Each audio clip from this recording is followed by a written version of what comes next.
I was a refugee when I got this opportunity to come to United States. It was just like heaven for me.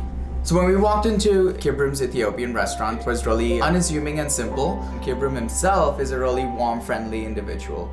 I want to share just my culture and how to make Injera.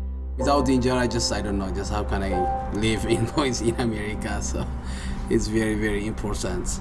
His refugee story broke my heart. The food needed to adapt to mimic the flavors that he was used to at home, and he was adapting to a new life in a new country. When he makes circle, he has to make sure it's just very thin, not thick like bread. My first version sucked.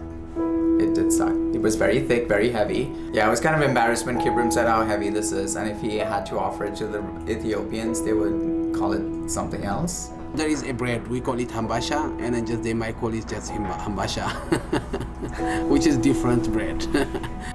He's actually making something that's very far from here in origin, the recipe, but at the same time, it's all made using local ingredients, and that's because Steph is grown in Boise. I'm an immigrant too, and we share common experiences in bringing our culture and food to this country, and I really appreciate what he's doing.